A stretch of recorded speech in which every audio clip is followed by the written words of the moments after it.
Welcome to Lemon Juice for the Soul. This is our regular vitamin for our soul. This morning, our verses is written in the book of Ecclesiastes, chapter 3, verses 1, 11, and 12. Verse 1, For everything there is a season, a time for every activity under heaven. 11. Yet God has made everything beautiful for its own time. He has planted eternity in the human heart, but even so, people cannot see the whole scope of God's work from beginning to end. Verse 12.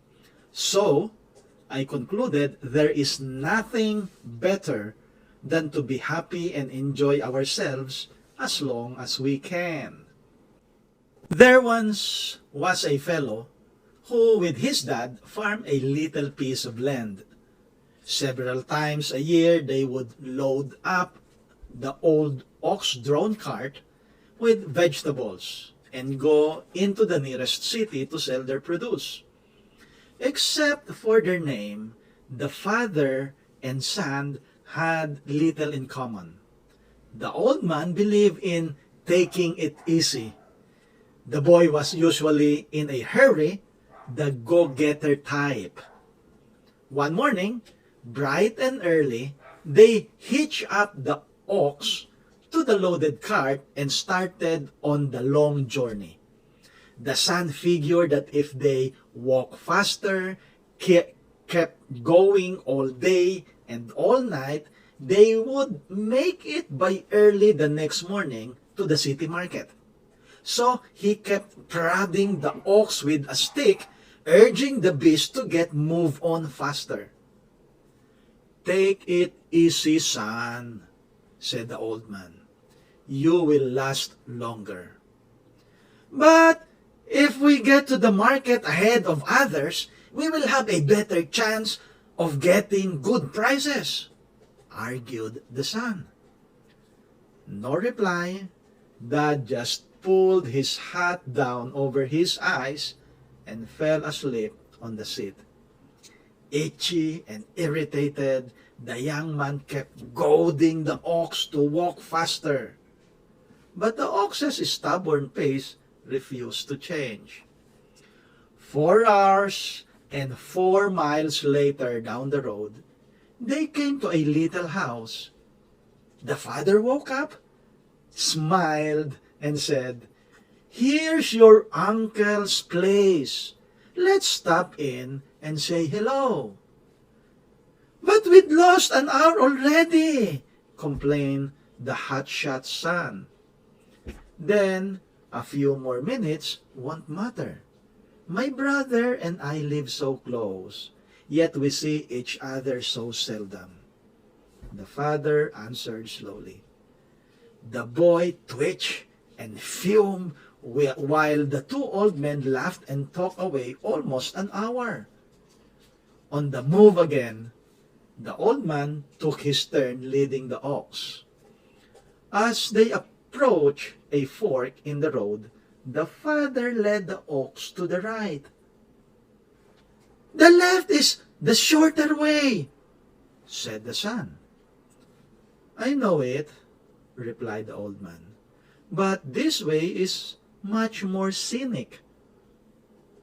Have you no respect for time? The young man asked impatiently. Oh, I respect it very much. That's why I like to use it to look at the beauty and enjoy each moment to the fullest. The winding path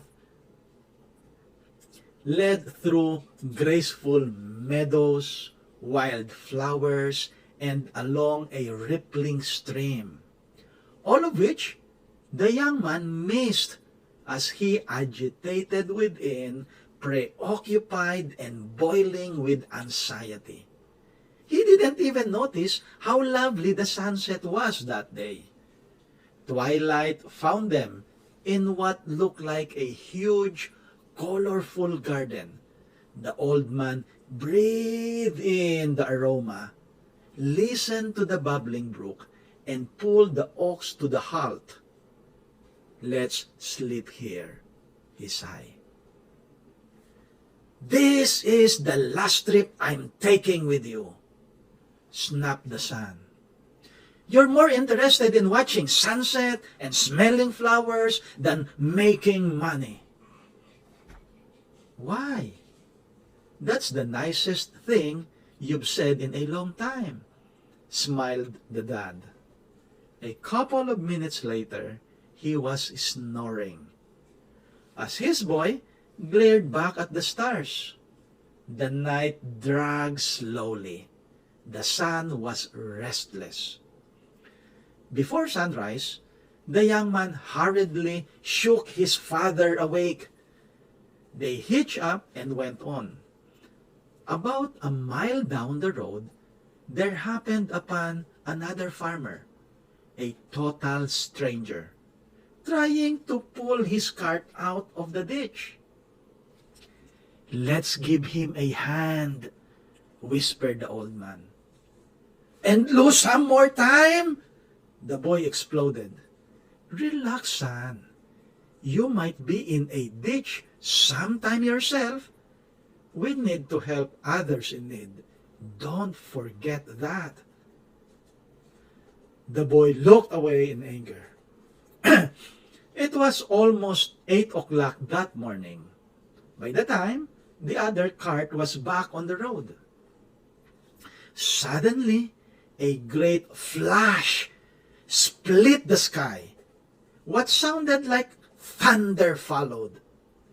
Beyond the hills, the sky grew dark. "Looked like a big rain in the city," said the old man. "If we hurried, we'd almost sold out by now," grumbled the son. "Take it easy. You'll last longer, and you'll enjoy life so much more," counseled the kind gentleman. It was late afternoon by the time they got to the hill overlooking the city. They stopped and sat down for a long, long time. Neither of them said a word. Finally, the young man put his hand on his father's shoulder and said, "I see what you mean, Dad. I see what you mean."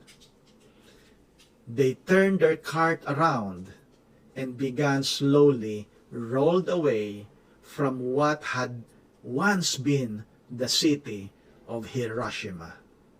It's a nice story. Going back to our verses written in the book of Ecclesiastes chapter 3, verses 1, 11, and 12. It read, "For everything there is a season, a time for every activity under heaven. Yet God had made everything beautiful for its own time. He has planned eternity in the human heart. But even so, people cannot see the whole scope of God's work from beginning to end. So, I concluded, there is nothing better than to be happy and enjoy ourselves as long as we can." Let me read it again at the latter part of the verses. It said, "But even so, people cannot see the whole scope of God's work from beginning to end. So I concluded there is nothing